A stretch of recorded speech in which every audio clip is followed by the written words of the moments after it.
कि भैया 10 को डर होता है 90 से कि मुझे कन्वर्ट मत करो, तो एंटी कन्वर्जन लॉ चाहिए।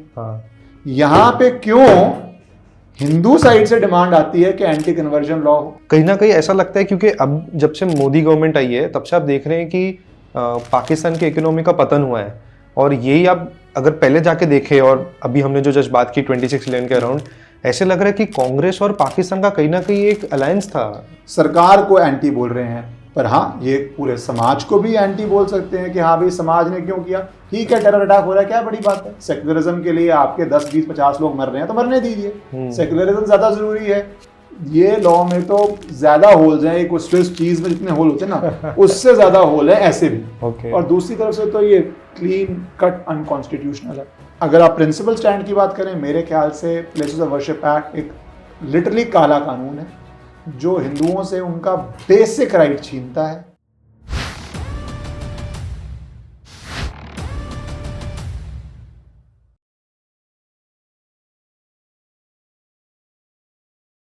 नमस्ते, आज हमारे साथ है इश्करण सिंह भंडारी। आपने इनको बहुत सारे न्यूज़ चैनल पे देखा होगा, इनका खुद का यूट्यूब चैनल है, ट्विटर पे काफ़ी एक्टिव है, फेसबुक पे मैं इन्हें बहुत अच्छे से फॉलो करता था एक टाइम पे, आजकल तो फेसबुक मैं खोलता ही नहीं हूँ। तो आज हमारे साथ इनकी ये बातचीत होने वाली है कि ये जो एंटी हिंदू नैरेटिव जो बना है हिस्टोरिकली, ये तो आज हम थोड़ा सा पॉजिटिव साइड पे है, बट पुराने जो आप हिस्ट्री देखोगे तो इसकी जड़ क्या थी वो हम समझने की कोशिश करेंगे। तो मैं, बिकॉज आप लॉयर है तो मैं थोड़ा लॉ से स्टार्ट करना चाहता हूँ। प्लेसेस ऑफ वर्शिप एक्ट 1991, उसका बेसिक ये प्रीमाइस था। पहली बात तो उसका बनने का रीजन यही था कि भावरी ढांचा तोड़ दिया और राम जन्मभूमि की बात हुई, पर उसके एक बेसिक प्रीमाइस ये था लॉ का या एक्ट का कि भाई हिंदू शांत है तो तुम दब के रहो, वो माइनॉरिटी जो दूसरी साइड है वो वायलेंट है तो आप है ना उनको तंग ना करो क्योंकि वो राइट कर देंगे।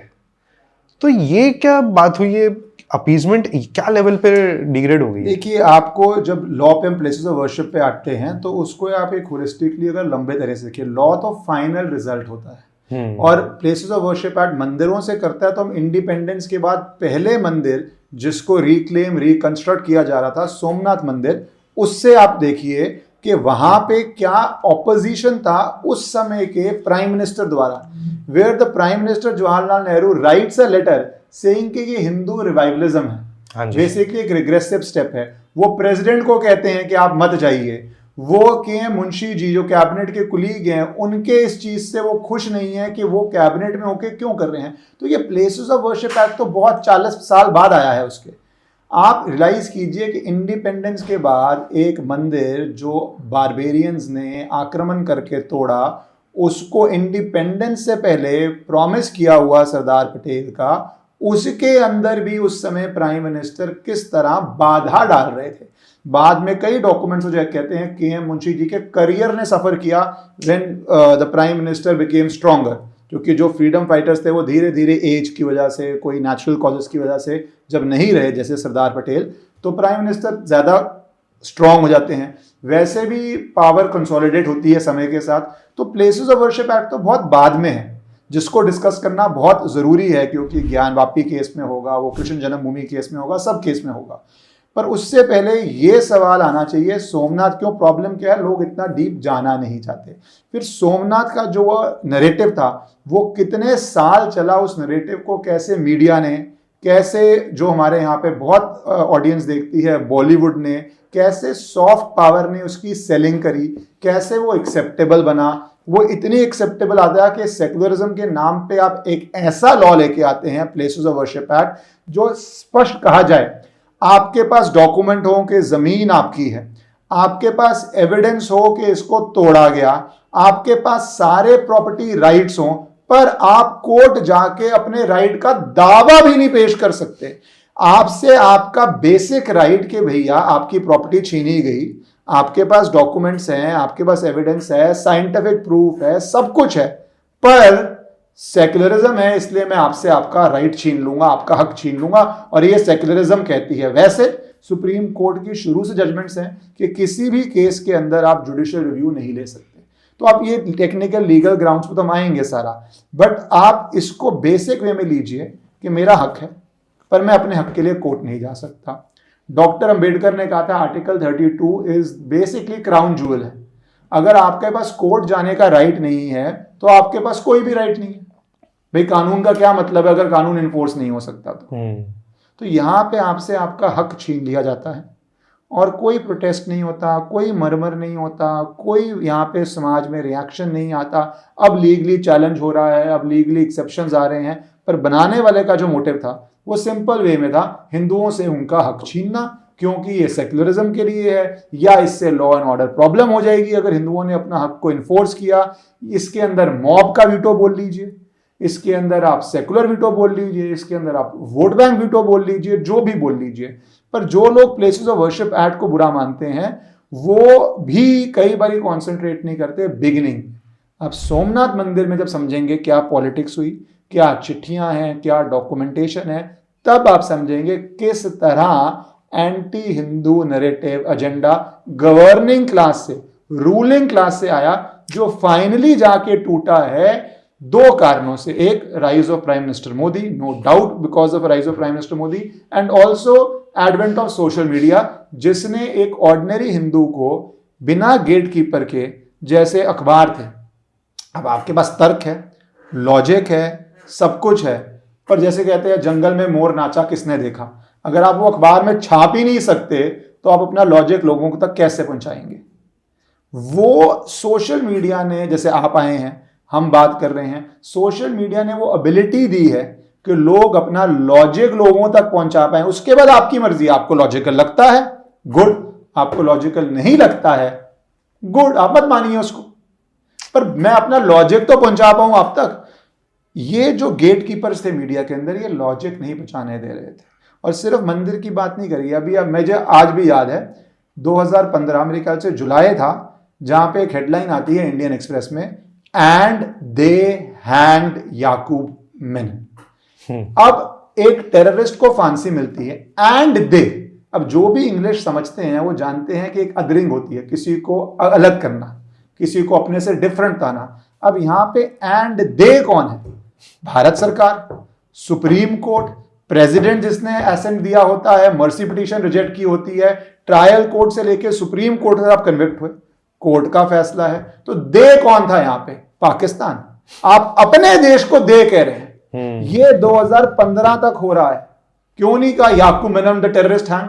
और ये तो हेडलाइन है, उसके बाद अंदर पैराग्राफ में वही रोना धोना सॉब स्टोरी है कि वो तो इनोसेंट था, इसकी सजा पा रहा है, या इनोसेंट नहीं बोला होगा वर्ड, पर बड़ी सिंपैथेटिक जो एक नैरेटिव बनाते हैं। कोई स्कूल टीचर का बेटा है, कोई प्रोफेसर है जो वो बोलते हैं। पर आप ये सोचिए एंड दे का मतलब क्या है? दे तो हमेशा हम दूसरे के लिए कहते हैं। हमारे देश की सिस्टम, हमारे देश का सुप्रीम कोर्ट, हमारे देश का जुडिशियल प्रोसेस दे है, तो आपका अपना कौन है? पाकिस्तान। ये सवाल है ना, दे कौन है? अब मैं बोलूंगा दे attacked India, Pakistan attacked India, they had a trade policy which is against India's interest, वो दे क्या? चाइना। यहां पे दे कौन है? और उनको तो पूरी इंग्लिश आती है। सो अब ये देखिए कितनी जगहों पे किस तरह नैरेटिव बनाता है, और वही दे फिर बाद में बनता है जुडिशियल किलिंग। वो जेएनयू में प्रोटेस्ट होते हैं, तो एक शब्द का वो नैरेटिव कितनी तरह से जोड़ते हैं, जिसको फाइनली आप प्लेसेस ऑफ वर्शिप एक्ट के अंदर देखते हैं। तो ये जो दे वाली आप बात कर रहे हैं, मुझे तो जो एक लेमैन को कहे, वो तो इतना सोच भी नहीं रहा है कि अरे ट्रायल कोर्ट से सुप्रीम कोर्ट या प्रेसिडेंट या जो भी है जिसने भी इसमें हेल्प किया, गवर्नमेंट, मुझे तो ऐसा लगता है कहीं ना कहीं ये दे जो था ना, ये हिंदुओं ने कर दिया तुम्हें, क्योंकि हिंदू मेजोरिटी है, तो कहीं ना कहीं घूम फिर के हिंदू को ही सुई मारनी है इन्हें। ये भी सही बात है आपकी, क्योंकि हम बहुत लीगल पर्सपेक्टिव से लेते हैं। तो मैंने तो कहा दे का मतलब आप कोर्ट्स को और सिस्टम को, सरकार को एंटी बोल रहे हैं, पर हाँ ये पूरे समाज को भी एंटी बोल सकते हैं कि हाँ भाई समाज ने क्यों किया। ठीक है, टेरर अटैक हो रहा है, क्या बड़ी बात है? सेक्युलरिज्म के लिए आपके 10, 20, 50 लोग मर रहे हैं तो मरने दीजिए। सेक्युलरिज्म ज्यादा जरूरी है, कन्वर्ट थोड़ी ना करना है। कुछ लोग मरते हैं तो मरते हैं, लोग तो वैसे ही मरते हैं, इंडिया की पॉपुलेशन बहुत है। अगर ये वाला लॉजिक है कि पॉपुलेशन कंट्रोल बाय टेररिज्म हो रहा है तो आप मत हैंग कीजिए, या कोई स्कूल टीचर का बच्चा है तो आप उसको मत हैंग कीजिए, तो ये तो कॉन्सेप्ट ही अलग है। और फिर टेंशन की बात ये भी है समाज के लिए कि जब ऐसे लोगों को या पुलिस इनकाउंटर या टेररिस्ट आर्मी के साथ होता है तो उसके बाद हजारों लाखों लोगों की भीड़ सपोर्ट करने आती है। क्यों आती है? टेररिस्ट के लिए क्यों आ रही है? या फिर जो बाटला हाउस इनकाउंटर, कौन थे वहां पे? जो एक भारत के बहादुर पुलिस ऑफिसर मोहन चंद शर्मा जी का टेररिस्ट को पकड़ते हुए उसके अंदर वो वीर गति को प्राप्त करते हैं और कांग्रेस के बड़े नेता जाके कहते हैं सोनिया गांधी जी की आंखों में आंसू थे। तो ये क्या नैरेटिव है? पर आंसू वो पुलिस के मरने के लिए नहीं थे। वही तो बोल रहा हूँ, आंसू टेररिस्ट के मरने के लिए थे।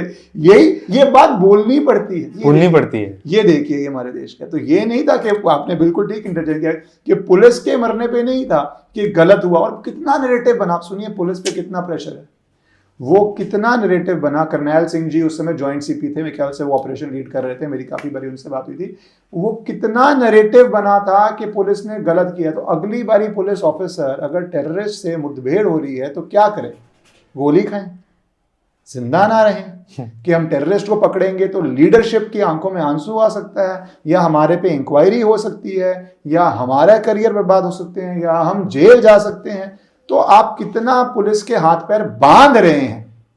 बोलना बहुत इजी है, पर पुलिस जो अपनी जान का खतरा लेके टेररिस्ट से लड़ रही है, आप उसके हाथ पैर भी बांध रहे हैं, क्योंकि उसको पता है कल को यार ये तो मेरे पे ही आ जाएगी बात। मैं तो ये हमेशा मानता हूं, मेरा बहुत स्ट्रांगली मानना है, इसमें कोई राजनीतिक लाभ शायद ना हो, कि तुकाराम ओमले जी को भारत रत्न मिलना चाहिए है। अगर उन्होंने जिंदा नहीं पकड़ा होता तो 100% अजमल कसाब अगर उन्होंने नहीं पकड़ा होता तो ये बात बनती कि ये सैफरन टेरर था। हिंदुत्ववादी लोगों ने मुंबई के फाइनेंशियल सेंटर पे अटैक कर दिया। वो पूरा मौली वॉली, आप पता है वो किस तरह वो तैयार होके आया था, वो पूरा रेडी था इसको हिंदू टेरर बनाने के लिए। और फिर आंखों में आंसू आते कि हिंदुत्ववादी लोग कितने डेंजरस हैं। तो ये तो हमें देना चाहिए भारत रत्न, हमें एक्नॉलेज करना चाहिए कि क्या क्या अब ये हिंदू टेरर भी नैरेटिव ही है। तो ये जो सारे वर्ड्स हैं इनके पीछे बहुत मेरे हिसाब से वेल थॉट आउट प्रोसेसेस हैं। तो कहीं ना कहीं ये जब हम सुनते हैं टेरर अटैक वाला, फिर बाद में उसके बाद में वो 26/11 आरएसएस की साजिश, ये सारी बुक्स रेडी थी इनकी, जबकि वो पूरा नैरेटिव एस्टैब्लिश भी नहीं हुआ था, तो भी ये रिलीज कर दिए वो बुक को।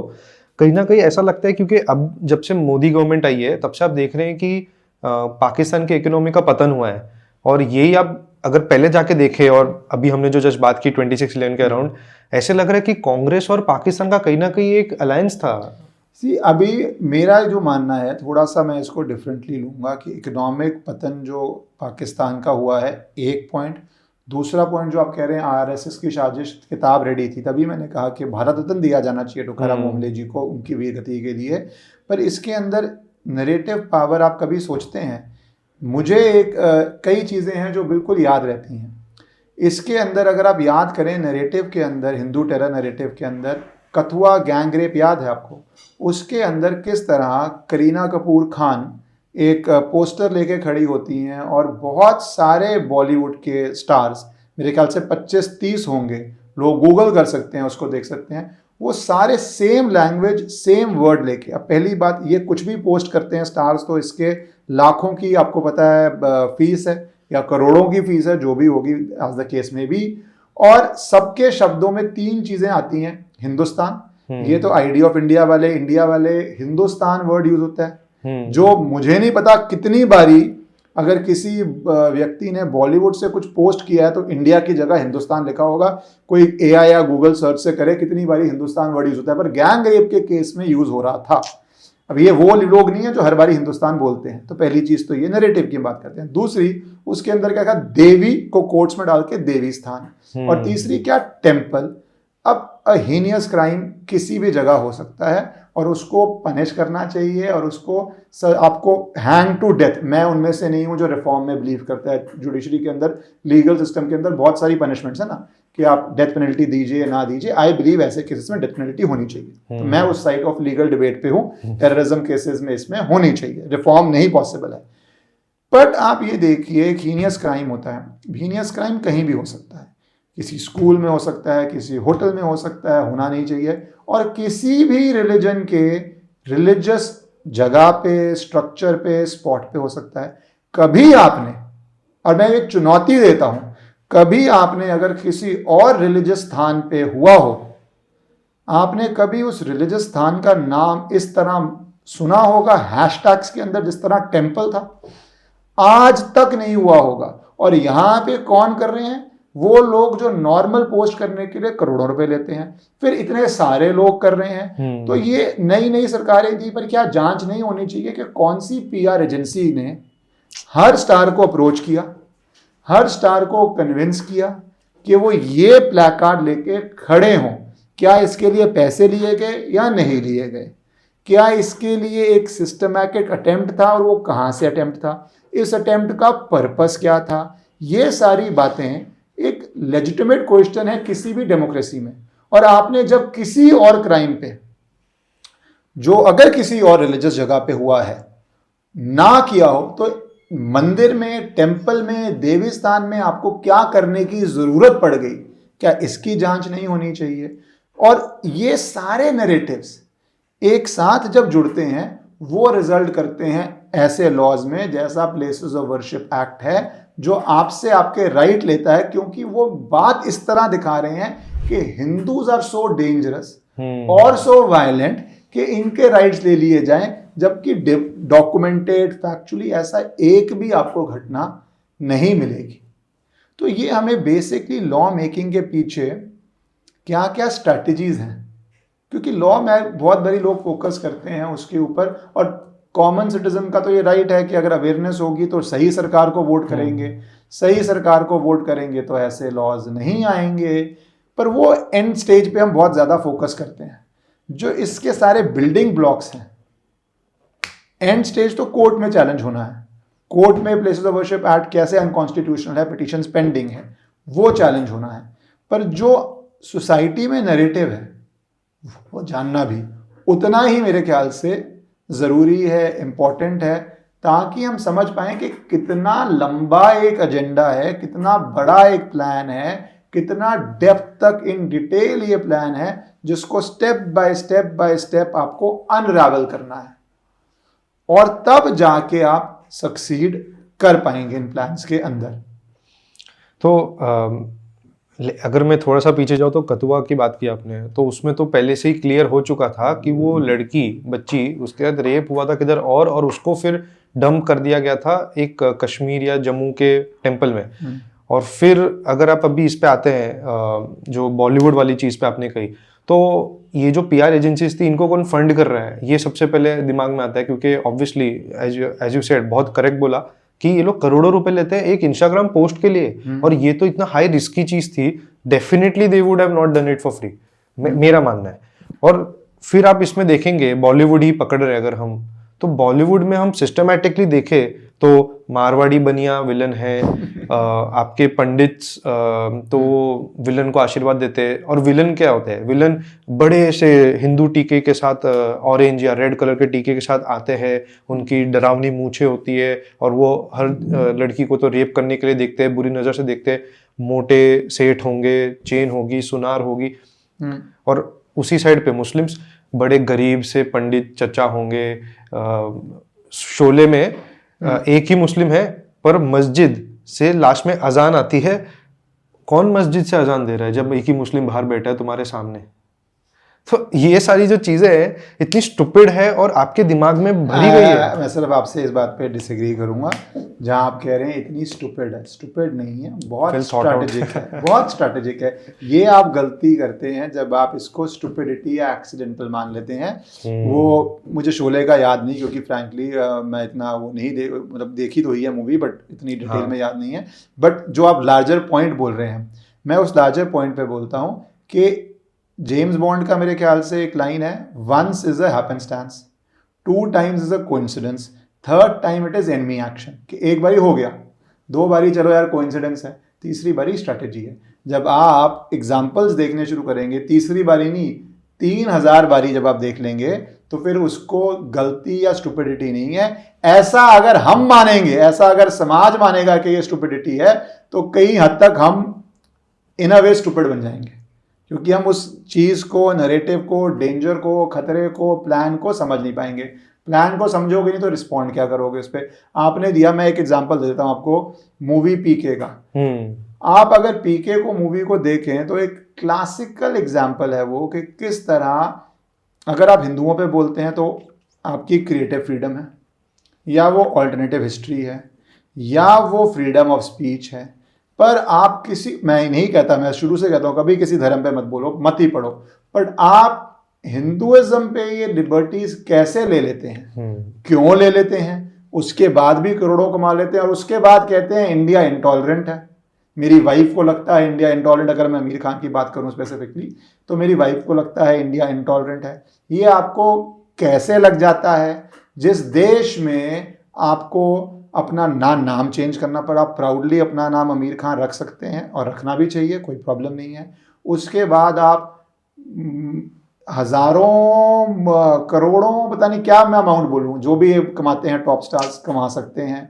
आपको पैसे के साथ रिस्पेक्ट मिलती है, इज्जत मिलती है। एक आम आदमी सड़क का, पहले तक तो सड़क पे देख के आपको खुश भी होता है, और आज भी बड़ी जनता होती होगी, खुश भी होता है। उसके बाद भी आपको इंडिया इंटॉलरेंट लगती है, तो क्या करे इंडिया, क्या। और क्या test JFK Kennedy, John Kennedy ने कहा था, ask not what the nation has done for you, ask what you have done for the nation. मुझे लगता है बहुत सारे फेमस लोगों के लिए जिनको इंडिया में प्रॉब्लम होती है, पूछना चाहिए, देश ने तो बहुत कुछ किया आपके लिए, आप लोगों ने क्या किया, बहुत सारे, इसमें किसी एक की बात नहीं करूंगा, आपने क्या किया देश के लिए।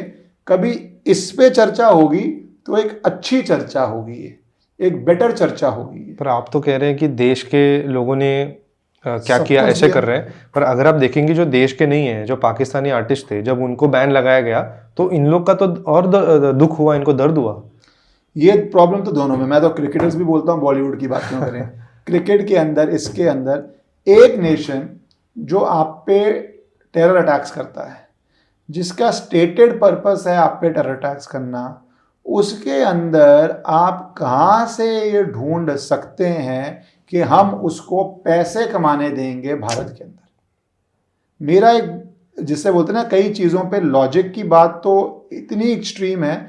एक क्या कांग्रेस के नेता क्या थे, वो मनीशंकर ही है, हाँ जी, वो पाकिस्तान जाके बोलते हैं कि इन्हें हटाइए हमें लाइए, ठीक है, उनके एक इंटरव्यू था। अब मोदी को हटाने के लिए from the post of the prime minister of India, right, prime minister की पोस्ट से प्रधानमंत्री को हटाने के लिए आप पाकिस्तान में क्या ये स्टेटमेंट दे सकते हैं, इन्हें हटाइए हमें लाइए। तो आप जब ये देखते हैं तो आप अपने आप समझ जाते हैं कि ये चल क्या रहा है।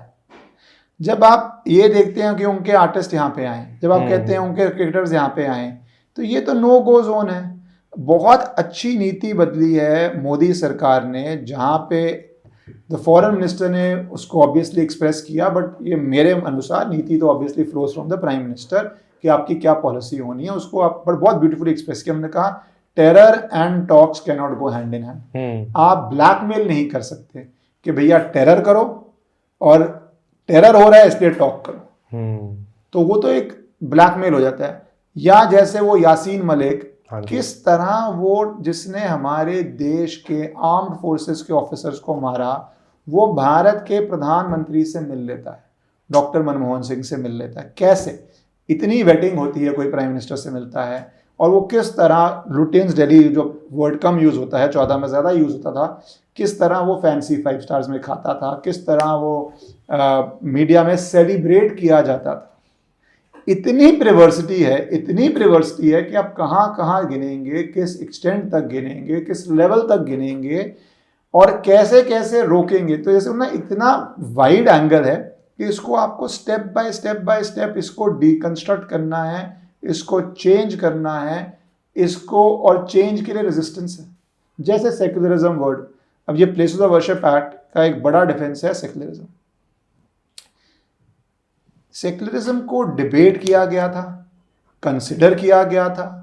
सेक्युलरिज्म को कॉन्स्टिट्यूशन में ओरिजिनली नहीं रखा गया था, तो क्या जरूरत पड़ गई थी इंदिरा गांधी जी को, जो प्राइम मिनिस्टर थी भारत की, सेक्युलरिज्म ये वर्ड डालने की? किसको सिग्नल था? कौन से उस वर्ड के बाद आपको लॉज लाने थे जिसपे इसको जस्टिफाई करना था? हर जगह शब्दों का खेल है। आपको कितने सारे लॉज जो फ्यूचर में आपकी प्लानिंग थी जस्टिफाई करने के लिए ये वर्ड प्रियम्बल में डालना था, जिसका इंडिया में कोई कॉन्टेक्स्ट ही नहीं है। जहाँ पे इंडिया मेरे ख्याल से एकमात्र देश है जहाँ पे जूज हों या पारसी हों या जो एक्चुअल मिनोरिटी है, टाइनी माइक्रोस्कोपिक मिनोरिटीज जिनको मैं एक्चुअली बोलूँगा, मैं सेकेंड लार्जेस्ट पॉपुलेशन को मिनोरिटी डेफिनेशन समझता ही नहीं हूँ। क्या लॉ में डिफाइन नहीं है, शायद होना चाहिए लॉ में डिफाइन कि मिनोरिटी का मीनिंग क्या है। वो इंडिया में फ्लरिश किए, इंडिया में सम ऑफ द रिचेस्ट इंडस्ट्रियलिस्ट्स बने। कैसे बने? अगर इंडिया में सेक्युलरिज्म नहीं होती थी, जिन देशों में नहीं है वहाँ पे आप अगर थोड़े भी फाइनेंशियली साउंड होते हैं तो वो सरकारें या वहाँ की सिस्टम आपकी चीज़ें हड़प लेते हैं। यहाँ पे तो रिचेस्ट ऑफ रिच है, चाहे टाटाज हो चाहे वाडियाज हो, कितने एग्जाम्पल्स हैं, वाई टेक नेम्स, बहुत सारे। इतने कैसे, क्यों? पहले से ही थी। मैं अभी खुद रिसेंटली इजराइल गया था तो कंटिन्यूसली यही सुनने में मिलता था कि इंडिया ने हमेशा हमारा बहुत अच्छे से ख्याल रखा, हमारे साथ कुछ गलत नहीं किया। कंसिस्टेंटली आता है और आज भी बहुत ही छोटे माइनॉरिटी नंबर में रह गए हैं वो, पर वो रह रहे हैं खुशी से। और उन्होंने कितने सारों ने तो मराठी और जो भी साउथ के जो सरनेम्स है वो अपना लिए हैं। तो अब जो ट्रू टेस्ट है मिनोरिटी का, वो सारी मिनोरिटीज क्यों भारत को से खुश हैं? आप ये पूरा जो इशू हुआ था इजराइल हमास का, थोड़ा डिफरेंट है, हमारा अच्छा टॉपिक का पार्ट नहीं है, बट मैं नैरेटिव में उसको बोलूँगा। इंडियन अगर सोशल मीडिया नहीं होता तो बहुत डिफरेंट नैरेटिव चलता इजराइल हमास वॉर का। ये नैरेटिव चल पाया क्योंकि एंड में नंबर्स चाहिए, कितने व्यूज़ आ रहे हैं, कितनी चीज़ें वायरल हो रही हैं। जूज वर competing against a very very very very, मतलब न्यूमेरिकल एडवांटेज की तो कंपैरिजन रेशो भी नहीं होगी, 1:100 200 जो भी रेशो होगी। तो ये Indian social media, because India ने कुछ प्रॉब्लम्स टेररिज्म की फेस की हुई हैं, इंडिया उस पर बोल, और नॉर्मल इंडियंस ने बोला, इसमें कोई गवर्नमेंट का मैं नहीं मानता रोल है, क्योंकि आवाज़ है। नॉर्मल इंडियंस ने इजराइल का साथ दिया, बोला कि ये गलत हो रहा है, टेरर अटैक्स गलत हैं, जिस तरह वो टेरर अटैक हुआ बिल्कुल गलत है। आप टेरर अटैक करके अपने कोई भी एम्स जस्टिफाई नहीं कर सकते हैं। वो अला पूरा इंडिया ने बोला। मैंने बीच में एक न्यूज़ पढ़ी थी, आई डोंट नो वेदर ये फ्रक्टिफाई हुई है या नहीं हुई है, कि ऑलमोस्ट 80,000 या 1 लाख इंडियन वर्कर्स अब इजराइल जा रहे हैं, क्योंकि उन्होंने अपना बॉर्डर को, आप तो इजराइल से होके आए हैं, कि वो पैलेस्टीनियंस को आने नहीं दे रहे, जो डेली सुबह शाम काम करने आते थे। उन्होंने तो सीक्रेट्स पास की ना, ये तो पर उनको मैन पावर तो चाहिए। हाँ। तो आई डोंट नो उधर ये हरियाणा और यूपी से लगभग 50,000 का तो मैंने सुना है। अच्छा अच्छा, हाँ, तो मैंने भी ये सुना था। वो कितना इम्प्लीमेंट हो रहा है, किस स्टेज में जा रहा है, कैसे जा रहा है? It is being implemented. It has been implemented, that's a good news. आप इजराइल से हैं तो ये देखो, ये बिकॉज हम एक्चुअली में जेन्युइनली एक पीसफुल नेशन है लोगों के लिए। और ये देखना, दिस हिंदू डिविडेंड आपको बहुत प्ले ऑफ करेगा, क्योंकि चाहे ताइवान हो, चाहे इजराइल हो, चाहे कोई भी ऐसे देश हो जिनको पॉपुलेशन या चाहिए होगा कि लोग आके वहाँ पे, you need human element, right? You need workers, you need the blue collar, you need the white collar. US में वी आर डूइंग, सी हमें हर तरफ करना है ना। यूएस में आप कंपनीज को हेड कर रहे हैं, हाँ जी, तो आप वो भी कर रहे हैं, और जहाँ पे कंस्ट्रक्शन वर्क है आप वो भी कर रहे हैं। पर आप देखिएगा, मैं मानता हूँ आने वाले 10 साल में जो ये भी ट्रेंड शुरू हुआ है इजराइल में, ताइवान में इंडियन लेबर जाने का, वो इतना एक्सेलरेट करेगा, क्योंकि ये आपको हिंदू डिविडेंड आएगा। क्योंकि किसी भी देश को ना जियोपॉलिटिकल खतरा होगा आपसे, ना उनको रिलीजियस खतरा होगा आपसे, ना उनको लगता है कि आप वहाँ जाके उनके लॉस चेंज करवाने बैठ जाएंगे, ना उनको लगता है कि आप वहाँ पे उनके लॉस की रिस्पेक्ट नहीं करेंगे, ना उनको लगता है कि आप वहाँ पे कन्वर्जन करेंगे। तो वो एक जो उनको कंफर्ट लेवल चाहिए है कि उनका सिस्टम डिस्टर्ब ना हो, एक गुड म्यूचुअली बेनिफिशियल रिलेशनशिप हो, वो आप करवा पाएंगे। तो कन्वर्जन पे जैसे हम लॉ की बात करते हैं, हंसने की बात है कि इस देश में मेजॉरिटी पॉपुलेशन चाहती है एंटी कन्वर्जन लॉ हो। हाँ जी, बिल्कुल। हर देश में कौन चाहते हैं एंटी कन्वर्जन लॉ? मिनॉरिटी। क्यों? डर होता है कि मेजॉरिटी भैया हमें कन्वर्ट कर देगी, तो सरकार एंटी कन्वर्जन लॉज बनाए ताकि मिनॉरिटी बच जाए। भाई मैं हूं 90%, आप हो 10%, तो 10% कहेगा ना कि भैया हमें हमारे धर्म से कन्वर्ट मत करवाओ, सरकार कानून बना दे, हाथ जोड़ के सरकार कानून बना दे कि हम अपना धर्म चला पाए। हाँ जी। तो मैं 10 हूं, 90 मुझे कन्वर्ट कर सकता है ना। हाँ। तो मुझे लॉ चाहिए, एंटी कन्वर्जन लॉ क्या है? आपका कन्वर्जन रोकेगा। हाँ जी। तो ये इतनी बेसिक बातें हैं, हम ये सवाल नहीं पूछते। कि भैया 10 को डर होता है 90 से कि मुझे कन्वर्ट मत करो, तो एंटी कन्वर्जन लॉ चाहिए। यहां पे क्यों हिंदू साइड से डिमांड आती है कि एंटी कन्वर्जन लॉ हो? एब्सोल्युटली। यहां पे तो हर मुसलमान को या हर मिनॉरिटी को उठ के बोलना चाहिए भैया एंटी कन्वर्जन लॉ लाओ, एंटी कन्वर्जन लॉ लाओ, क्योंकि हमें कन्वर्ट कर लेंगे, हमारे नंबर्स कम है। पर इतनी ये बोलते हैं ना वो एस बैकवर्ड डिबेट है ये कि इंडिया में एंटी कन्वर्जन लॉ लाना भी सेक्युलरिज्म के अगेंस्ट है, जबकि ये तो सबसे ज्यादा मिनॉरिटी बेनिफिटिंग लॉ है। भाई आप मिनॉरिटी हो, आपको डर लगता है मेजॉरिटी ब्रूट फोर्स से आपको कन्वर्ट कर लेगी, यही डर होगा ना मिनॉरिटी को, तो ये तो आपके लिए इससे अच्छा लॉ क्या है? पर यहां पे देखिए, तो ये चीजें हैं ऐसी जो आपको बोलती हैं कि इंडिया में किस तरह वो स्ट्रक्चर किया गया है। जैसे आप देखिए, आप लॉस की बात करते हैं, अब जो कॉन्स्टिट्यूशन के अंदर लिखा हुआ है यूनिफॉर्म सिविल कोड, तो कॉन्स्टिट्यूशन फ्रेमर्स का क्या पर्पस था? उस समय हिंदू मैरिज एक्ट भी नहीं थी, हिंदू कोड बिल जो सारी लॉज एक साथ आए हैं, 52 या आसपास है, Hindu marriage act, Hindu adoption and वो जो सारी एक्ट्स आई हैं जो, तो उस समय तक तो हिंदू लॉ पे भी इस तरह का कोडिफाइड इतना स्ट्रक्चर्ड नहीं था, तो कॉन्स्टिट्यूशन में सब कुछ नहीं आना था। मेरा मानना है ऐसा कि उस समय दिमाग में होगा कि यार मुस्लिम पर्सनल लॉ है, हिंदू पर्सनल लॉ भी की बहुत एस्पेक्ट चलते हैं, तो एक साथ हम सारा सिविल लॉ ले आएंगे। पर पावर किसके पास होती है? जो प्राइम मिनिस्टर है, ही सेट्स द एजेंडा। तो आप हिंदू कोड बिल ले आते हैं, आप उस समय या यूनिफॉर्म सिविल कोड या उसी दर्जे पे, वैसे तो यूनिफॉर्म सिविल कोड ही आना चाहिए, मुस्लिम कोड क्यों नहीं लेके आते जो सारा मॉडर्न सिविल लॉ के एलिमेंट्स को इम्पास करता है और यूनिफॉर्म सिविल कोड सबके लिए बनता है? क्यों नहीं लाया जाता? अपीजमेंट। अब यही सवाल है सारे। तो ये क्या लॉजिक है जब कॉन्स्टिट्यूशन मैंडेट भी करता है, मतलब कहता है कि this is what you should be doing, आप क्यों नहीं लेके आते? तो प्लेसेस ऑफ वर्शिप एक्ट तो बहुत लेट आया है। यहां पे ही आपको दिख जाएगा कि क्या चल रहा था, क्या आया है, क्यों आया है, किस लिए आया है और कैसा रोका जाना चाहिए। मेरे ख्याल से उस समय स्टेटमेंट दी थी that the Muslim community is not ready for it yet, या समथिंग लाइक दैट, ऐसी कोई स्टेटमेंट दी गई थी। भाई कब रेडी होगा? अब जहां पे असम में, क्योंकि ये टॉपिकल है, अभी हुआ है, असम में Himanta Biswa Sharma the chief minister says कि मैं चाइल्ड मैरिज नहीं होने दूंगा, मुस्लिम मैरिज एक्ट को रिपील कर दिया है।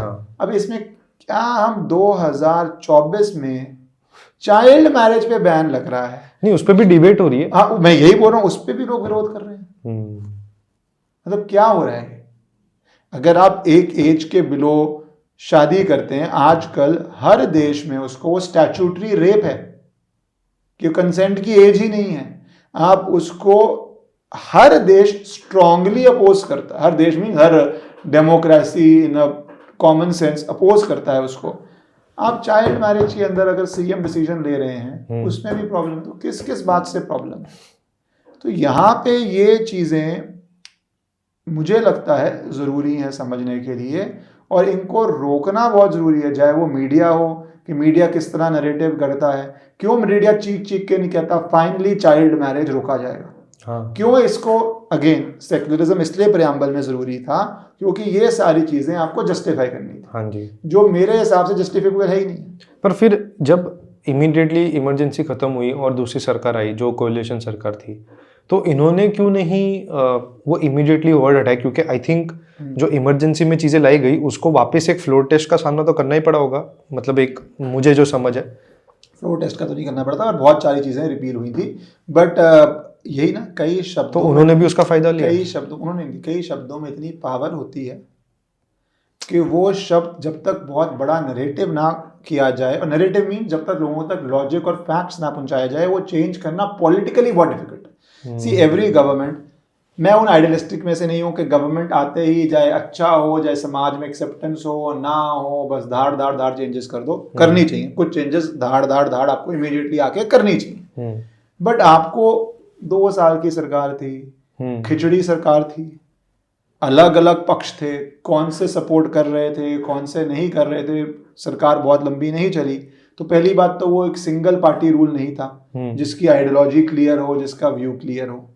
दूसरी बात, उसके अंदर जब तक आप इमीडिएट चीज़ें कर रहे थे, जब तक आप एक डीप नरेटिव नहीं, जो आज हम कोशिश कर रहे हैं, हाँ जी, कि प्लेसेस ऑफ वर्शिप एक्ट हो गया या ऐसे कोई भी लॉज हो गए, यूनिफॉर्म सिविल कोड हो गया, इसके पीछे कितने सालों की एक कॉन्वर्सेशन है, सॉफ्ट पेडलिंग है, एजेंडा है, जिससे हम यहाँ पहुँचते हैं। तो उस समय क्या पॉसिबल था सेक्युलरिज्म जैसे वर्ड को हटा पाना? क्या सारी पार्टीज रेडी थी? क्या आज भी पॉलिटिकली ये पॉसिबल है? ये भी बड़ा सवाल है। बहुत फर्म गवर्नमेंट चाहिए होगी, और वो गवर्नमेंट कॉस्ट बेनिफिट एनालिसिस करेगी कि उसको हटाने से हमें कितना फायदा है। देखो, पॉलिटिक्स में गवर्नमेंट का काम है कॉस्ट बेनिफिट एनालिसिस करने का। उनके लिए टॉप 3-4 प्रायोरिटी है। जैसे मैं एग्जांपल देता हूँ कि अपना पॉलिटिकल कैपिटल सेक्युलरिज्म वर्ड हटाने पे किया जाए कॉन्स्टिट्यूशन से, या आर्टिकल 370 एब्रोगेट करने पे किया जाए। ठीक है, आप कहेंगे कि सब कुछ ही कर दीजिए। वो एक हो सकता है 3-4 बारी आप थर्ड टर्म में अगर आप जीतते हैं तो हो सकता है, पर शुरू में आपको अपनी बैटल्स चूज करनी पड़ती हैं। पर्सनल लाइफ हो, गवर्नमेंट, मेरा ऐसा मानना है। तो वो बैटल चूज करने में एक बैलेंसिंग करनी चाहिए। तो दूसरी बात ये भी व्यू है कि धीरे धीरे धीरे धीरे, जैसे अब यूनिफॉर्म सिविल कोड है, वो धीरे धीरे ला ही रहे हैं ना। कैसे ला रहे हैं? ट्रिपल तलाक बैन कर रहे हैं, चाइल्ड मैरिज रोक रहे हैं एक जगह, उत्तराखंड में एक एक्सपेरिमेंट हो रहा है। तो आप एक ब्लो में करना चाहते हैं या आप धीरे धीरे करना चाहते हैं? वो एक कहावत थी ना, सडन चेंज ग्रेजुअली। तो धीरे धीरे धीरे करके भी आप कर सकते हैं। आप 370 जैसी चीज आपको यार एक ब्लो में करनी थी, वो जजमेंट कॉल है, देश की जनता इलेक्ट कर रही है, तो इलेक्टेड लीडरशिप की जजमेंट कॉल है कि वन ब्लो वाली चीज 370 थी की, और यूनिफॉर्म सिविल कोड जैसी चीज आपको ग्रेजुअली करनी है। ये तो उनकी मर्जी है, और करनी दोनों चीजें हैं, पर स्ट्रैटेजी इज ऑलवेज ऑफ जिनके पास रिस्पॉन्सिबिलिटी है। मेरे हिसाब से तो सारी एक दिन में कर दो। शायद कॉमन आदमी सड़क पे भी कहेगा सारी एक दिन में कर दो, बट लॉजिक है कुछ चीजों को ग्रेजुअली करने में और कुछ चीजों को एक ब्लो में करने में। बट एक्चुअली देखा जाए तो आपने कॉमन पब्लिक की बात कही, तो अगर ये ज्ञानव्यापी जो केस था उसमें ही तो सबसे पहले बात आई ना कि प्लेसेस ऑफ वर्शिप एक्ट, तब तो ये हाईलाइट हुई है, तो लेमैन को तो पता भी नहीं था वो लेवल पे, और फिर डिस्कोर्सेज हुई लास्ट 5 साल से अच्छे वे में।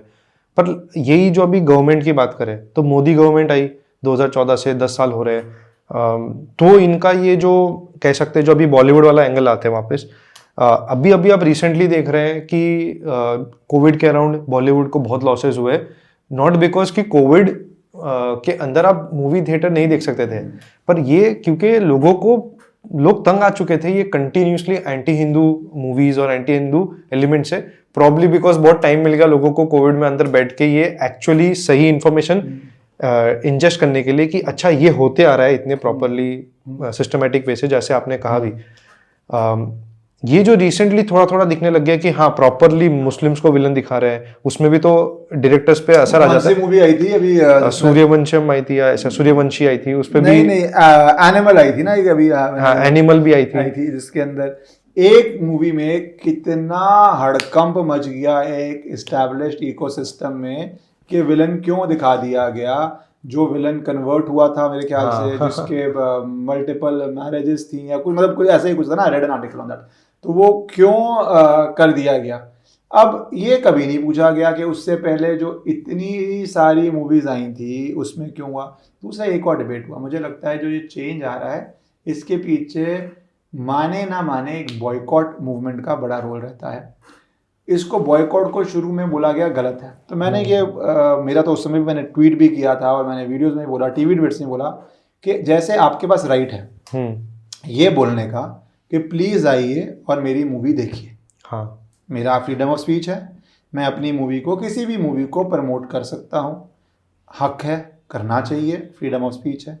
वैसे ही मेरा हक है ये बोलने का कि आप ये मूवी गलत दिखाती है, आप इसको बॉयकॉट कीजिए। फ्रीडम ऑफ स्पीच में the speech to promote is there, ऐसे ही the speech to criticise is also there. एक तरफ तो है नहीं। तो ये बॉयकॉट को फासिज्म, डिक्टेटरशिप बना दिया गया था। देखो सरकार, मैं कभी पक्ष में नहीं हूं कि सरकार बैन करे, हाँ जी, वो आप बोल सकते हैं कि डिक्टेटरशिप तो वो भी बीजेपी गवर्नमेंट से ज्यादा एक्चुअली कांग्रेस गवर्नमेंट ने हिस्टोरिकली की है। आपने कांग्रेस का नाम लिया, एक बार ये थॉट कंप्लीट कर दूं, मैं उसमें कांग्रेस को डाल दूंगा कि आप कहते हैं कि अगर गवर्नमेंट बैन करती है तो ठीक है, अंडरस्टैंड, आप ये आर्गुमेंट ले सकते हैं, सेंसरशिप, डिक्टेटरशिप, फासिज्म, जो आर्गुमेंट आपका। पर अगर कोई लोग कहते हैं ये चीज गलत है और पीसफुली कहते हैं, मैं ये नहीं कहता कि वो थिएटर जाएं तोड़ फोड़ करें, नहीं, पीसफुली कहते हैं, सोशल मीडिया से कहते हैं कि आप ये मत देखिए कि गलत दिखाता है, तो वो भी तो फ्रीडम ऑफ स्पीच का हिस्सा है।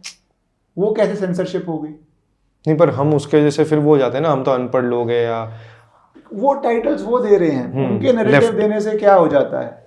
उनके एक ब्यूटीफुल एग्जांपल, पर मेजॉरिटी जो हिंदूज हैं वो कहीं ना कहीं ये चीज़ों से फिर बहुत इफेक्ट होती है, क्योंकि वो अगर बॉयकॉट वाले चीज़ से भी स्वे हो रही है तो वो मेजॉरिटी हिंदू तो फिर भी फेंस पे है, मुझे ऐसा लगता है।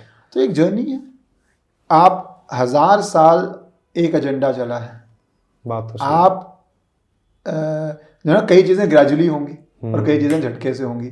तो जो ग्रेजुअली वाली चीज़ें हैं, ये right story, right narrative, right conversation, तो ग्रेजुअली होगा। जैसे आपने एग्जांपल दिया सबसे सेंसरशिप, बॉलीवुड के ही कौन थे वो जिन्होंने कहा था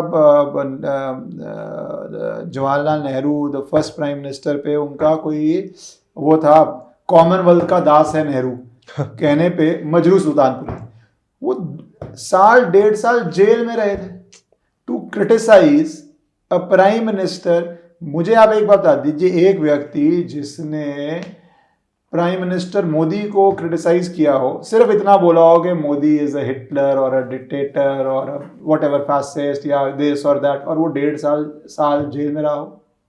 नो वन। और कंटिन्यूसली हर रोज होता है, रोज डिक्टेटर है, रोज 2002 से चल रहा है।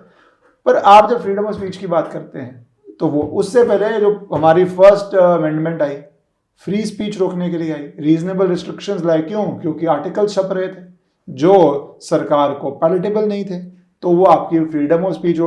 पर किसी ने तब तो डिक्टेटरशिप नहीं कहा, फासिज्म नहीं, और उस समय तो फासिज्म नाजिज्म अभी 10 साल पहले हुआ था। हाँ जी। तो रिसेंट एग्जाम्पल था, किसी ने नाजिज्म नहीं कहा, किसी ने फासिज्म नहीं कहा। आई थिंक इसलिए नहीं कहा होगा क्योंकि वो एक्चुअल वे में जो फासिज्म होता है वो लोग को समझ आती है कि ये तो कुछ भी नहीं है उसके सामने। अब हर चीज को जोड़ दिया।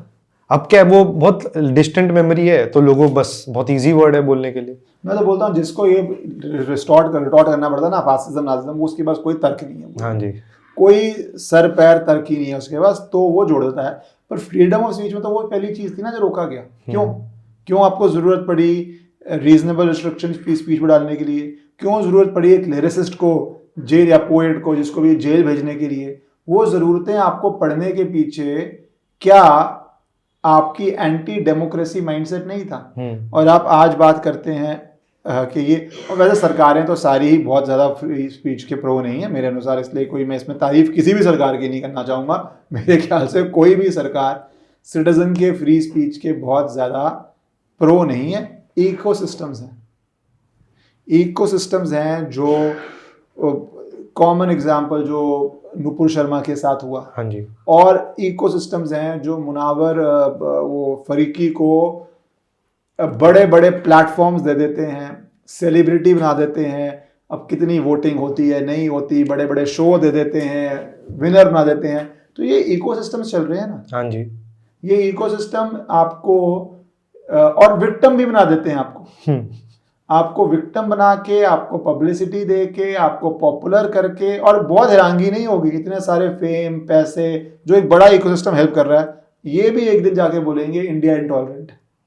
तो बोल ही रहे हैं। हाँ, तो जब इससे ज़्यादा, चलो मैं इतना फॉलो नहीं करता, मुझे उस समय की कंट्रोवर्सी याद है जब अरेस्ट हुए थे और सारी बातें बोली गई थी, पर उस तरह जिस तरह आप तारे बोल ही देंगे इंटॉलरेंट है, या जिस तरह ये, क्या ये आपको एक्सीडेंटल लगता है कि किसी को इतने प्लेटफॉर्म्स मिल जाते हैं या इतना फेम मिल जाता है, और जिसके उस तरह के शब्द रहे हैं जो आज भी कोर्ट केस चल रहे हैं, पेंडिंग केसेस हैं?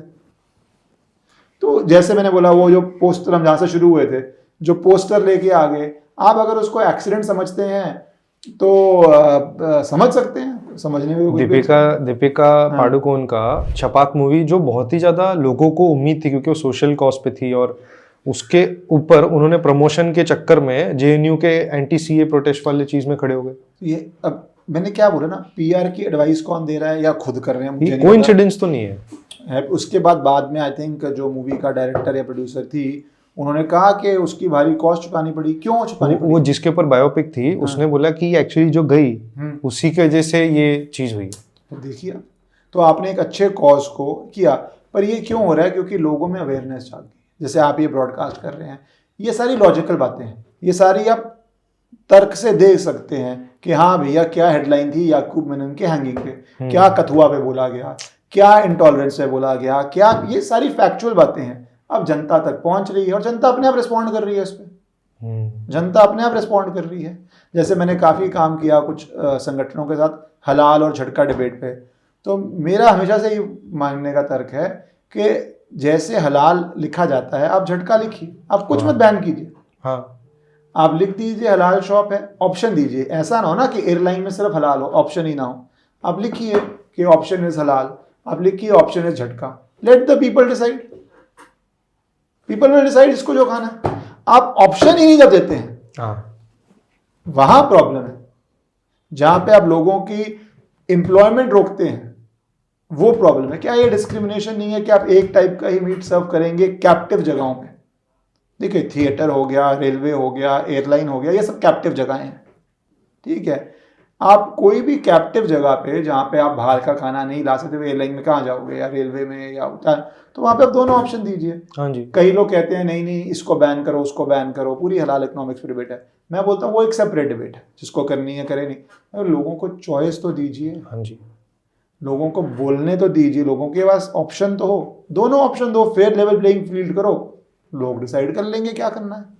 I have a lot of faith कि लोग बहुत बढ़िया डिसाइड करते हैं, उनको ऑप्शन दी जाए। आप प्लेसेस ऑफ वर्शिप एक्ट जैसा लॉ बना देंगे। क्या है ये प्लेसेस ऑफ वर्शिप एक्ट? अगर आप उसको नक्शल में दें, वो ये कह रहा है बेसिकली कि एक आर्बिट्री कट ऑफ डेट कर देता है कि इसके बाद आप किसी भी प्लेस का रिलीजियस कैरेक्टर का कन्वर्जन नहीं करेंगे। पहले तो ये डेट कहाँ से आती है, मैं बेसिक बात से ही लेता हूँ। हमारे अंदर हमने ब्रिटिश लीगल सिस्टम को आगे लेके गए हैं, हमारे संविधान में प्रोविजंस हैं जिसके अंदर जो केसेस चल रहे हैं हमारे इंडिपेंडेंस से पहले के, वो इंडियन पीनल कोड अभी तक चल रहा है, तो जो केसेस चल रहे हैं वो सारे चलेंगे, कॉन्टिन्यूटी ऑफ केसेस है। तो ये 47 का लीगल केसेस में कट ऑफ डेट कैसे आता है? हाँ जी।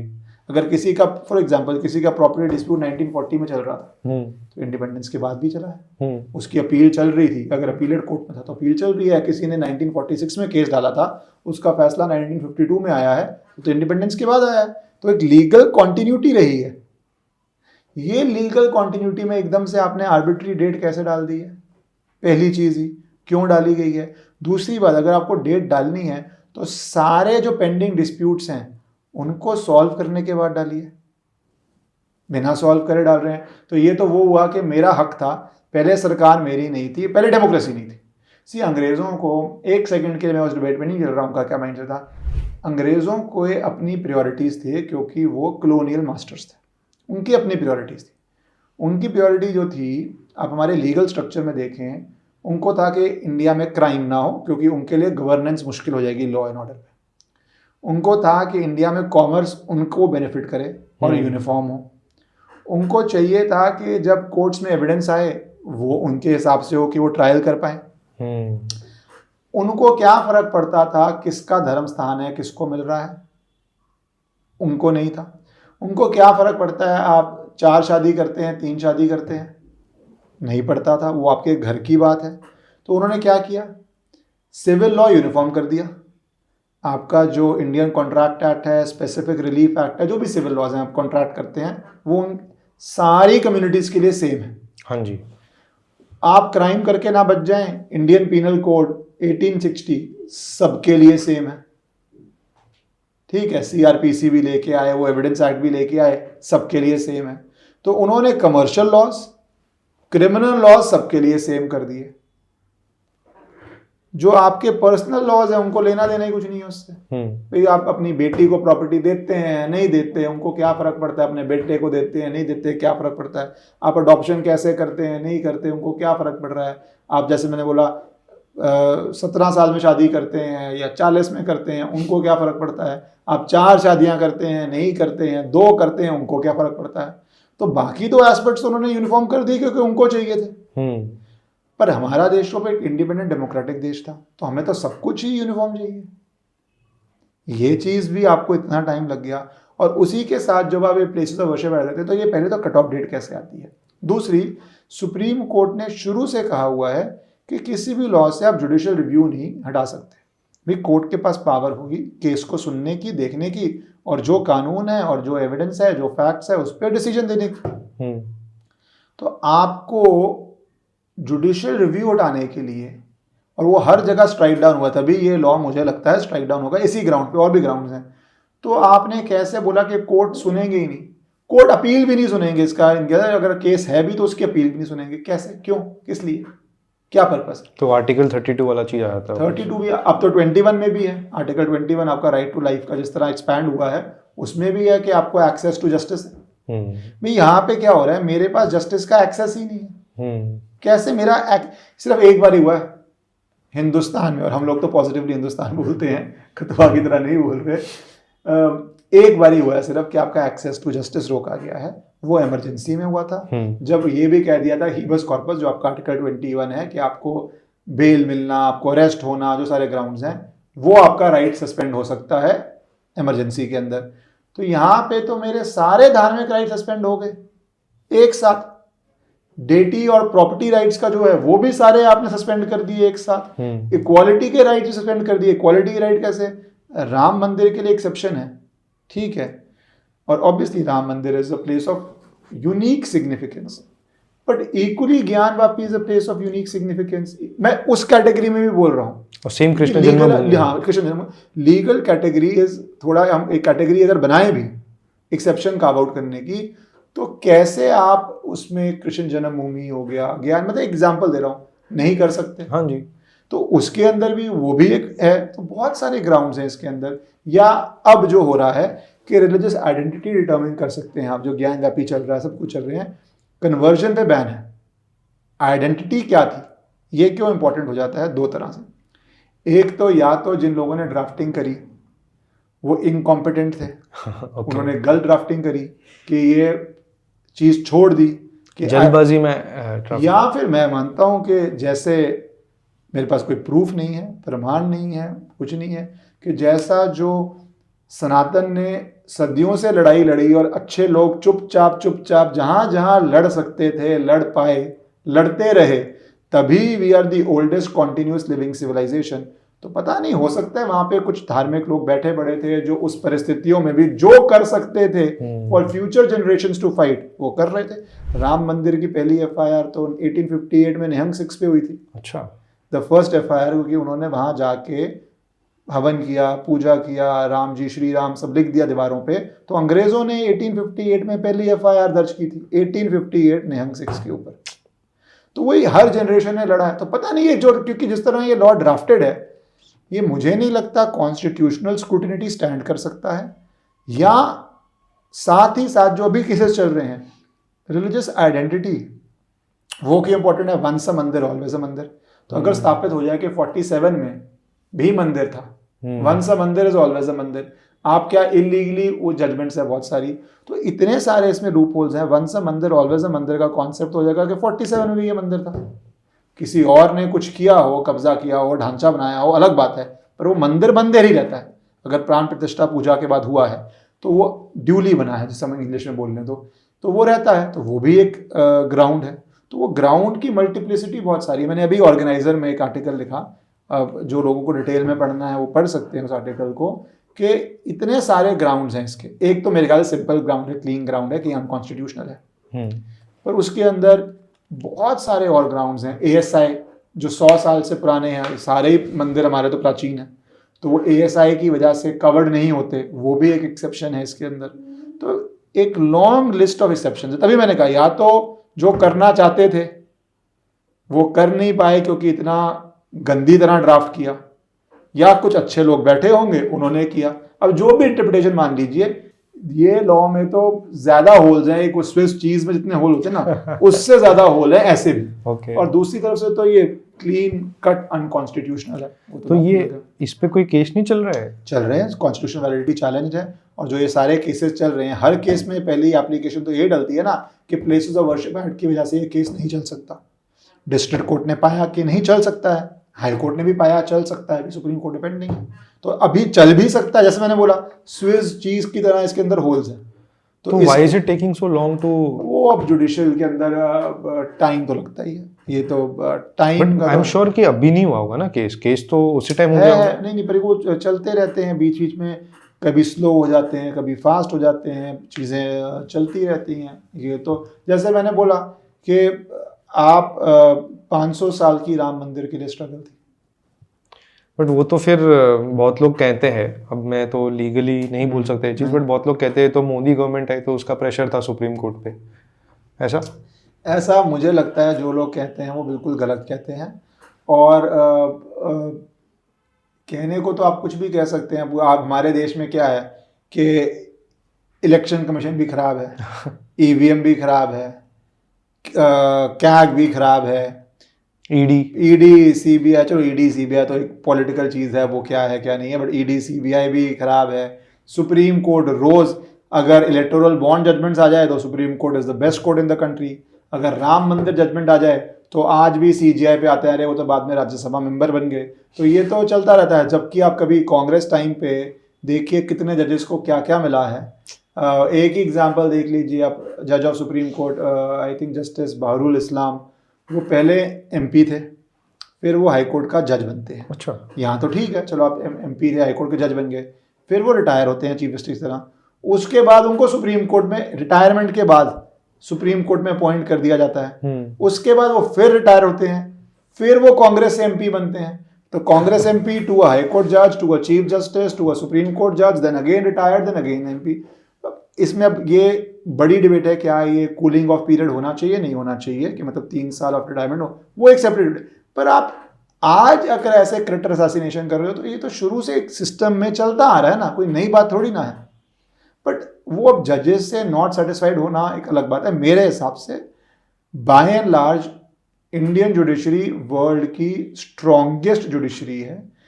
बाय एंड लार्ज, मतलब बाय एंड लार्ज भी नहीं बोलूँगा, वर्ल्ड की स्ट्रॉन्गेस्ट, मेरे हिसाब से तो स्ट्रॉन्गेस्ट जुडिशरी है। जिस तरह की वो केसेस सुन पाते हैं, जिस तरह की वो जजमेंट दे पाते हैं, जिस तरह फॉर सब्सटैंशियल जस्टिस वो राम मंदिर केस में भी 5 एकड़ लैंड साइड पे दे सकते हैं, तो बहुत स्ट्रॉन्ग जुडिशरी है। अब किसी को अगर केस फेवर में नहीं आता, जैसे अब ज्ञानवापी केस अभी अच्छा नहीं चल रहा, व्यास जी कहते हैं खाने में पूज। अब ये देखिए किस तरह एक सरकार, मुलायम सिंह यादव की सरकार, ओरल ऑर्डर पास करके पूजा रुकवा देती है। किस तरह ये इस देश में कैसे हो सकता है, कैसे हो रहा है, कैसे हुआ? कोई लिखित ऑर्डर नहीं सरकार का। बेसिक प्रिंसिपल है, कोई भी अगर सरकार का ऑर्डर होता है वो लिखित में होता है, ठीक है, ताकि वो चैलेंज हो पाए, ताकि वो कम्युनिकेट हो पाए। ओरल इंस्ट्रक्शंस पे आप पूजा रुकवा देते हैं, कैसे? बेसिक क्या हो गया है, जो सारी चीज़ें गलत हैं वो हो ही जा रही थी, अब जब उसको सुधारा जा रहा है तो लोग कह रहे हैं सुधर क्यों रही है, इससे तो देश की डेमोक्रेसी खतरे में या सेकुलरिज्म खतरे में। बेसिकली आपने क्राइम किया, अब जाके वो क्राइम पकड़ा जा रहा है, अब जाके जस्टिस आ रहा है, तो आप जस्टिस को गलत कह रहे हैं, आप इनिशियल क्राइम को गलत नहीं कह रहे। वो तो ऑपोजिशन का कहना है ही ना कि मोदी गवर्नमेंट के आने से पहले तो देश में सब चीज़ अच्छी चल रही थी, जो भी प्रॉब्लम्स हो रही है वो पहले थोड़ी हो रही है, वो तो अभी हो रही है। ये तो एक लार्जर पॉलिटिकल डिबेट है। मैं तो एक अगर हम मंदिरों की बात कर रहे हैं, लार्जर पॉलिटिकल डिबेट तो एक है ही है, और उसमें मेरे को उसमें कोई प्रॉब्लम नहीं है। ये ऑपोजिशन का काम है, आप ब्लेम कीजिए सरकार को, सब कुछ गलत कीजिए, लोगों को कन्विंस कीजिए, चुनाव जीत जाइए।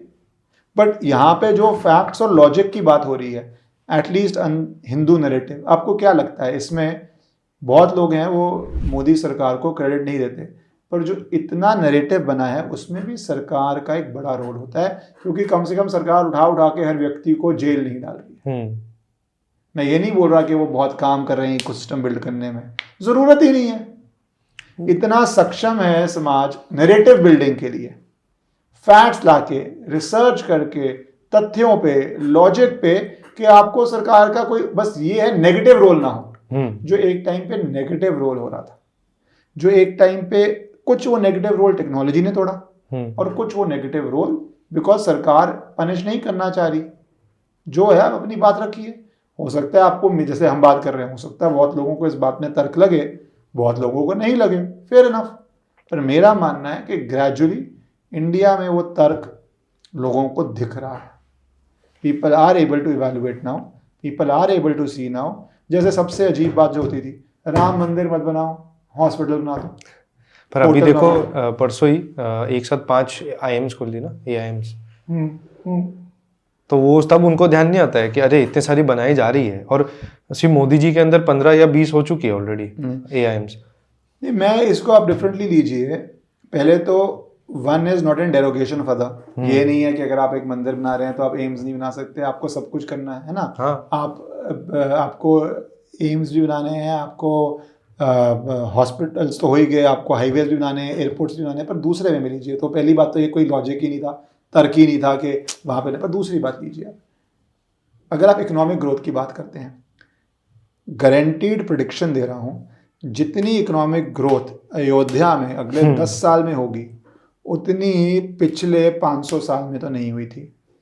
आप देखिए वहाँ पे एयरपोर्ट बन गया, आप देखिए वहाँ पे 7 स्टार्स आ रहे हैं, 7 स्टार्स आ रहे हैं। आप देखिए वहाँ पे बेड एंड ब्रेकफास्ट के लाइसेंस दिए गए हैं 3 या 3.5 हज़ार घरों को, कि जब से आएंगे लोग दर्शन करने के लिए तो नॉर्मल घरों में जिनका बजट है रह पाएंगे।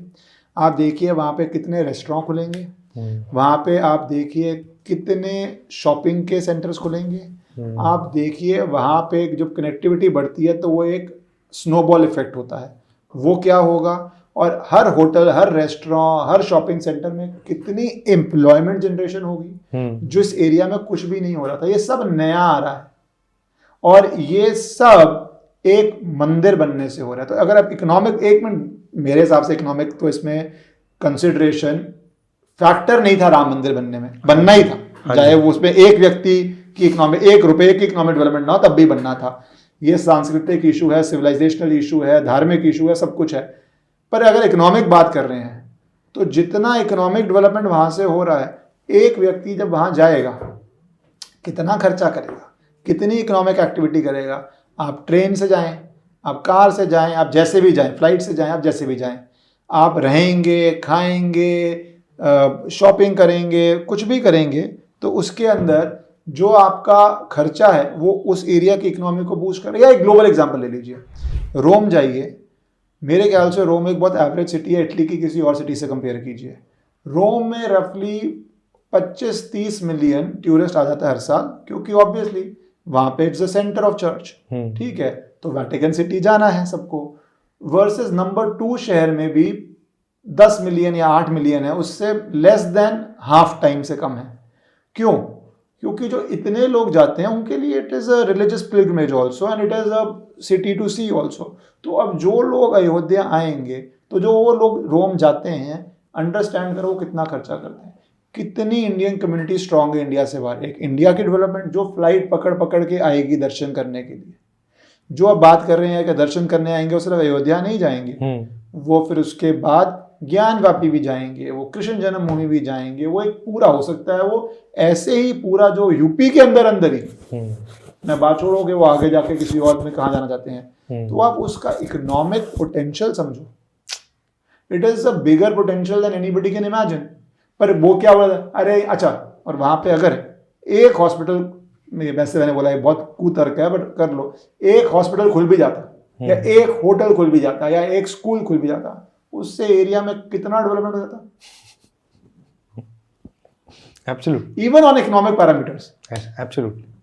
तो ये बातें जान, ये तो लेफ्ट और कम्युनिस्ट लोग का है ना कि बड़ी दिल वाली बातें करो और लोग भूल जाते हैं अरे एक्चुअल जो आर्ग्यूमेंट्स है, जैसे अभी आपने कही भी कि उल्टा इससे कितना फायदा हो रहा है वो नहीं दिख रहा लोग को, इससे कितना ही हो जाता, देखना नहीं चाहते ना, देखना नहीं चाहते, आंखें बंद रखना चाहते हैं, देखना नहीं चाहते। देखेंगे तो वो प्रॉब्लम हो जाएगी, या वही देख और लोग कुछ और दिखाना चाहते हैं, वो वाला एक जो प्रॉब्लम है। पर धीरे धीरे आई थिंक ये प्रॉब्लम बहुत हद तक मेरे अनुसार तो सॉल्व हो रही है।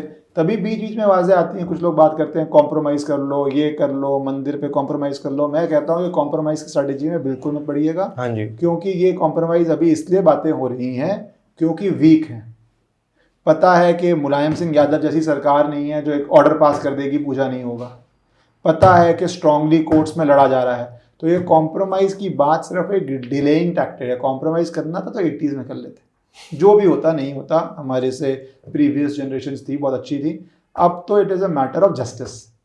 अगर प्रूफ है तो एक मंदिर का प्रूफ है तो एक मंदिर का केस जीतेंगे, और अगर 40,000 मंदिरों का प्रूफ है तो 40,000 मंदिर का प्रूफ जीतेंगे। हम तो प्रूफ की बात कर रहे हैं, प्रूफ है, लॉ है, एविडेंस है, फैक्ट है, तो संख्या का क्या लेना देना इससे। इतने 50 लाख प्रॉपर्टी डिस्प्यूट्स चल रहे हैं इंडिया में, अगर हम सिर्फ प्रॉपर्टी डिस्प्यूट ही मान लें, कोर्टों में चल रहे हैं, 5,000 और हो जाएंगे, 40,000 और हो जाएंगे, क्या फर्क पड़ता है? जो राइट है वो होना चाहिए। तो इसलिए कॉम्प्रोमाइज वाली बात तो मुझे समझ ही नहीं आती इस कॉन्टेक्स्ट में।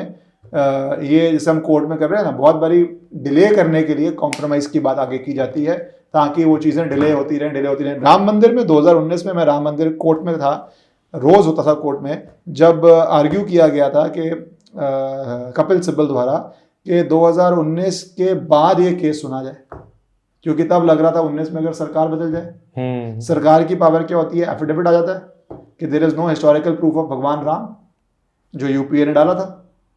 फिर उसके बाद उसको वापस विड्रॉ करना पड़ा जब समाज का रिएक्शन आया। पर ये गवर्नमेंट का रोल होता है, तो ये गवर्नमेंट का प्रेशर नहीं होता, पर गवर्नमेंट का स्टैंड तो होता है कोर्ट में, गवर्नमेंट का एक रोल तो होता है। अगर गवर्नमेंट जाके कोर्ट में हर बात पे बोल दे, जैसे योगी सरकार ने किया, आप देखिए क्या ब्यूटी है। 7 दिन का समय मिला व्यास जी का तहखाने वाले केस में, कि आप 7 दिन का समय मिला।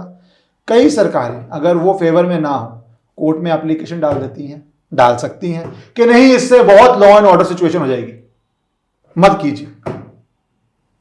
कोर्ट के लिए क्या प्रेशर है कि अरे इंटेलिजेंस रिपोर्ट दिखा रहे हैं कि दंगे हो जाएंगे, लॉ एंड ऑर्डर हो जाएगी, प्रॉपर्टी जल जाएगी, और फिर कई पार्टीज के पॉलिटिकल वर्कर्स 4 बसें जला देते हैं। अब कोर्ट क्या करे?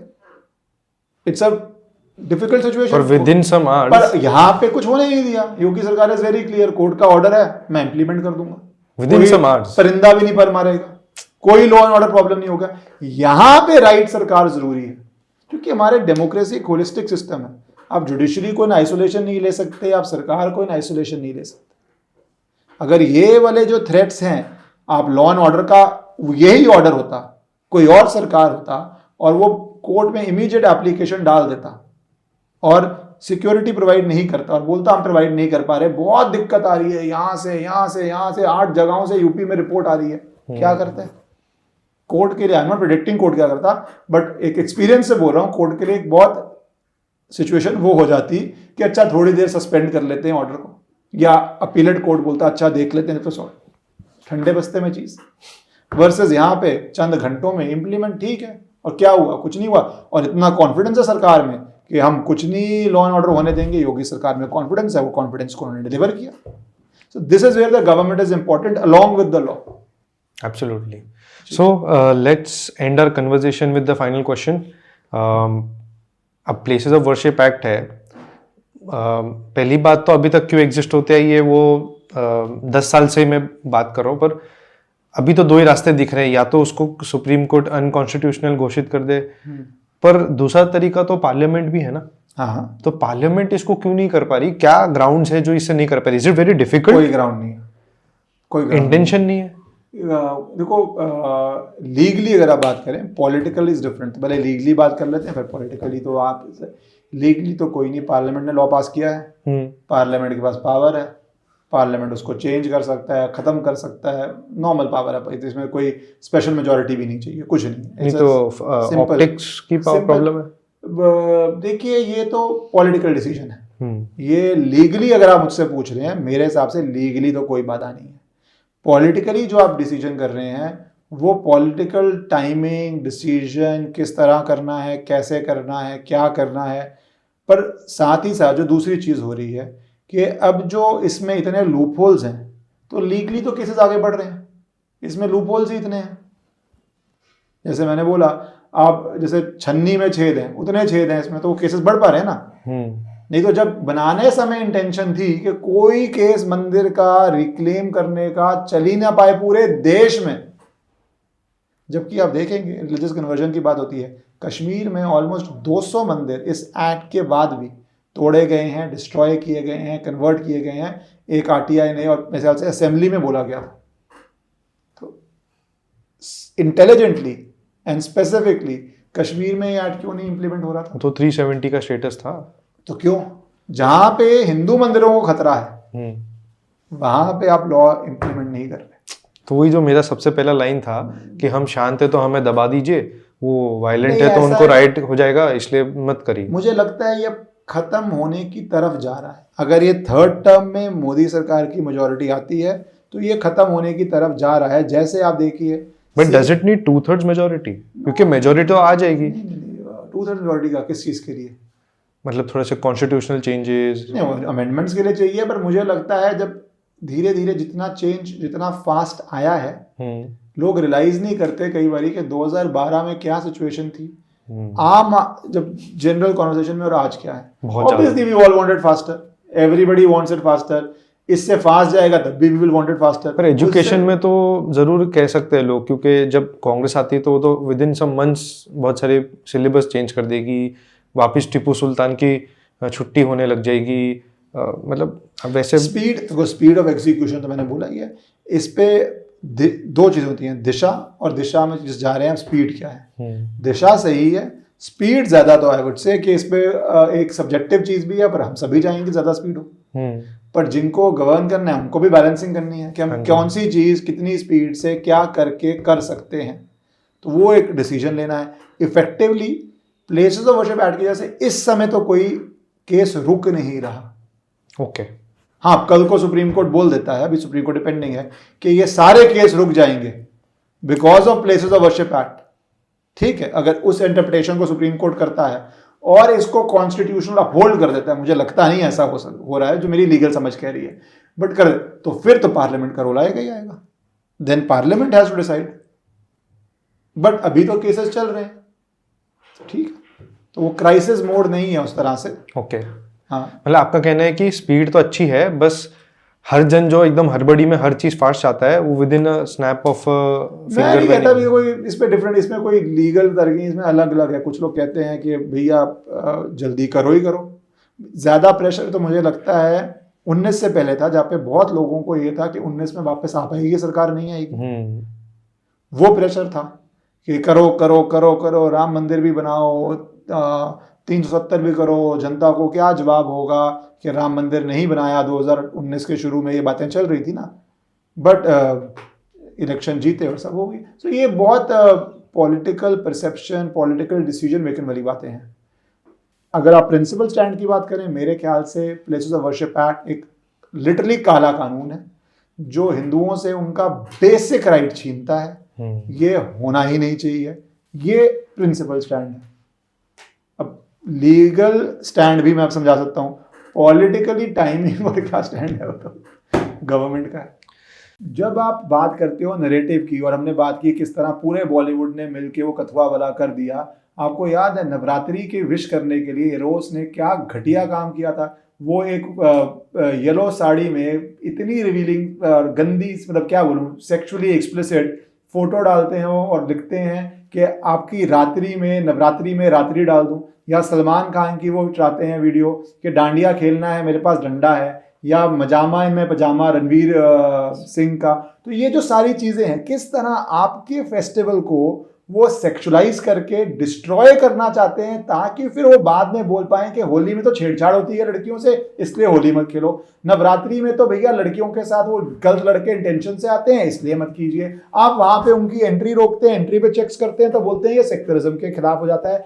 कैसे हिम्मत होती है आपको ऐसी ऐड करने के लिए जहां पे आप पायस चीजों को इतने सेक्सुअल कॉन्टेक्स्ट में दिखाते हैं, और किसी और धर्म के सेलिब्रेशन पे आपकी 100th भी इसकी हिम्मत हो सकती है कि आप सिर्फ प्योर विश के सिवा ऐसी घटिया चीप घिनौनी बातें बोल पाए। आप अगर इसकी पिक्चर डालेंगे, जब आप ये करेंगे तो आप देखेंगे कितनी ऑब्जेक्शनेबल कंटेंट है। बाद में वी आर सॉरी, एक माफी, एक अपॉलॉजी इशू कर देते हैं, पर किस तरह आप करते हैं। और आप एक लिस्ट बनाइए कौन सा आप ये प्लेसेस ऑफ वर्शिप एक्ट तो आपको दिख रहा है। क्यों दिख रहा है आपको? क्योंकि ये मंदिर में राइट छीन रहा है। आप देखिए ये आपकी कौन सी सेलिब्रेशन नहीं रोकना चाहते।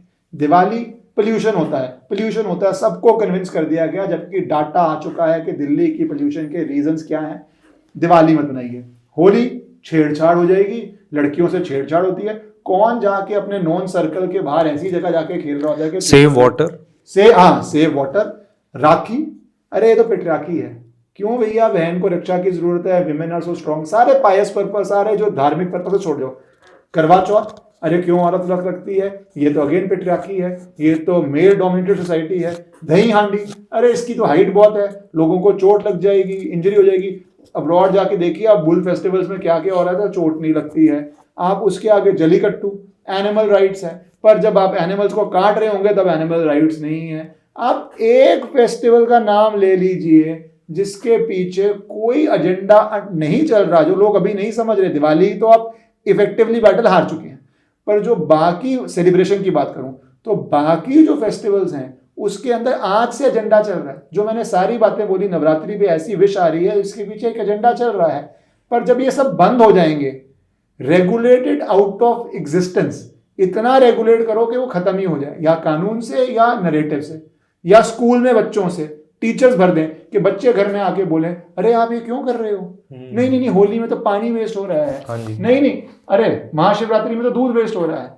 हर चीज आप एक दिन दिमाग सोचिए और सोचिए कौन सा आपका ऐसा कल्चरल इवेंट है या आपका धार्मिक कोई भावना है जिसके अगेंस्ट का नरेटिव नहीं है। तो प्लेसेस ऑफ वर्शिप एक्ट से तो ज्यादा फोकस कर रहे हैं, इन नरेटिव्स पे कीजिए कि ना मंदिर रहेंगे, ना आपको ये आपके धार्मिक दिन या आपके सांस्कृतिक दिन या आपके कोई भी दिन जिनमें आपकी आस्था है बनाने देंगे।